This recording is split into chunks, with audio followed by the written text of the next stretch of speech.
চারিদিকেই প্রতিবাদী মিছিল, চারিদিকেই শোকাহত মানুষ। সবাই চাইছে বাংলার মেয়ে, ঘরের মেয়ে, ঘরকন্যার যে নৃশংসভাবে মৃত্যু হয়েছে সেই অপরাধীদের যেন চরম থেকে চরমতম শাস্তি হয়। কিন্তু এটা কি সম্ভব হবে? হলেও কি আমরা সমাজে অবাধে স্বাধীনভাবে চলাফেরা করতে পারবো?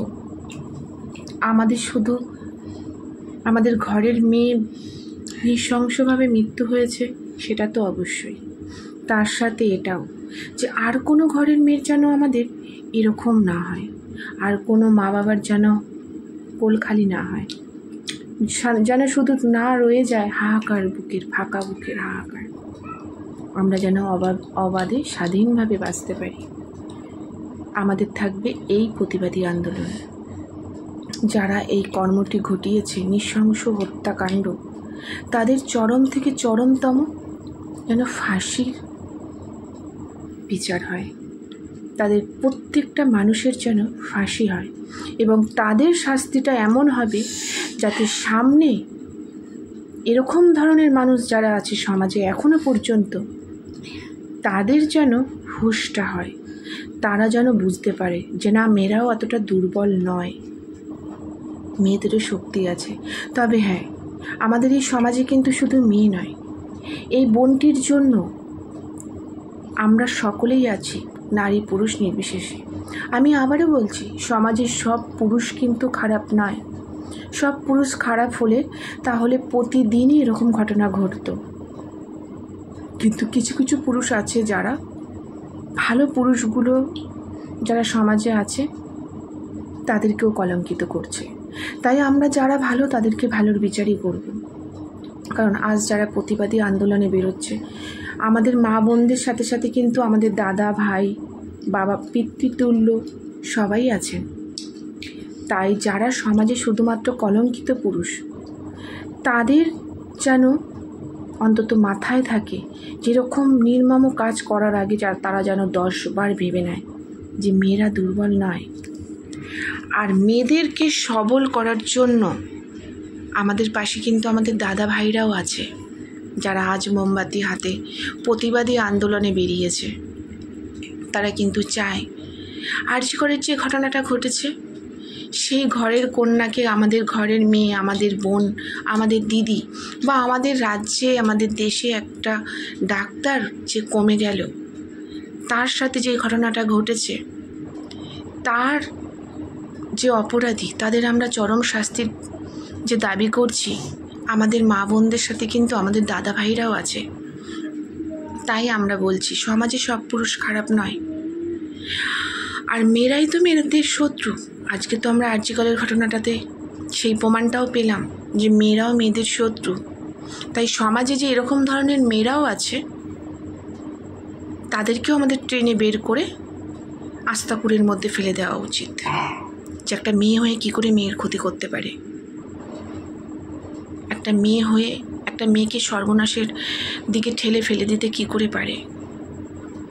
তাই চলুন বন্ধুরা, আমরা সকলে যেভাবে আমরা চাইছি, আমরা একসাথে হয়েছি যে আমাদের যে বোন হারিয়ে গেছে, আর যেন কোনো বোন না হারায়, আর যেন দেশে রাজ্যে ডাক্তার না কমে, বা আর যেন কোনো মায়ের কোল খালি না হয়, আমাদের যেন আর এইভাবে পথে পথে চলতে না হয় প্রতিবাদ চাই প্রতিবাদ চাই করে।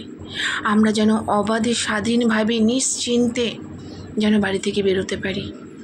আর এই যে চারিপাশে যে সুচিন্তক দাদা ভাইরা আছে, তাদেরকে অসংখ্য ধন্যবাদ আমাদের সাথে সাথ দেওয়ার জন্য। তারা পাশে আছে বলেও আমরা চলতে পারছি। কিন্তু সমাজে কিছু কুরুচিপূর্ণ পুরুষরা সমাজটাকে নষ্ট করে দিচ্ছে, তার সাথে কিছু মহিলাও জড়িত। তাই উভয়কেই আমরা চরম থেকে চরমতম শাস্তির দাবি চাইছি। যেইভাবে মেয়েটাকে হত্যা করা হয়েছে, না, এটা সহ্য করা কোনো রকম যায় না। এটাকে মুখ বন্ধ করে সহ্য করা মানে অন্যায়টাকে আপোষ করে নেওয়া। আর আমরা এইভাবে চলবো না। আমরা ৭৮তম স্বাধীন ভারতে আমরা স্বাধীন চেতনভাবে বাঁচতে চাই। আমরা নারী নিরাপত্তা চাই। যাতে আমরা অবাধে মেয়েরা ঘর থেকে বেরোতে পারি, আমাদের পিছনে যেন কোনো ভয় না থাকে, কোনো টান না থাকে। তো চলুন বন্ধুরা, আমি আপনি সকলে মিলে যেই বোনটিকে আমরা হারিয়ে ফেলেছি, সেই বোনটির আত্মা যাতে শান্তি পায় সেই শান্তি কামনা করি। সে যেন যেখানেই থাকে ভালো থাকে। মৃত্যুটা খুব যন্ত্রণাদায়ক হয়েছে এবং সে যেন আবারও আগামী জন্ম বলে যদি কিছু থাকে আমাদের কাছেই ফিরে আসে, তাকে যেন আমরা একটা সুন্দরভাবে আর একটা নতুন জীবন দিতে পারি। ভগবানের কাছে এই কাম্য করব। আর তার মা বাবার পাশে আমরা সকলে দাঁড়াবো, তার মেয়ে হয়ে, তার সন্তান হয়ে তার পাশে আমরা আছি, থাকব। তার মেয়ের জন্য আমরা লড়ব। চলুন বন্ধু, আমরা সবাই একসাথে আবদ্ধ হই প্রতিবাদী আন্দোলনে। এভাবে আমাদের বোন এক এক করে বোনকে হারানো যাবে না। আজ চুপ করে থাকলে কিন্তু আগামী দিন খুবই ভয়ানক হয়ে উঠবে। আজ আমি চুপ করে থাকলে আগামী দিন কিন্তু আমি আপনি কেউই রাস্তায় চলতে পারবো না। আর এরা একটার পর একটা কুকর্ম করে পার পেয়ে যাবে, আর সহ্য করা যায় না। তাই আমরা আজ প্রতিবাদ জানাবো। আমরা ফেসবুক, ইউটিউব, ইনস্টাগ্রাম সব কিছুর মাধ্যমে বার্তা জানাচ্ছি। সবার কাছে যেন এই বার্তাটা পৌঁছে যায়। আমরা দুর্বল নই। আমরা যদি অসুর নিধন করতে পারি, আমরা যদি একটা সন্তানকে পৃথিবীতে আলোর মুখ দেখাতে পারি, আমরা এরকম ধরনের অসুরকেও বধ করতে পারবো। তো আরজি করের ব্যাপারটা সত্যি খুব বেদনাদায়ক।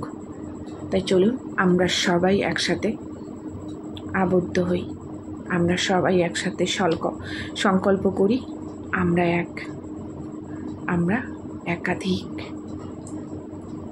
এই বলেই আমি আমার ভিডিওটা এখানেই শেষ করব। আমি নিজে সাজিয়েছি, লিখেছি আরজি করের ঘটনাটা নিয়ে।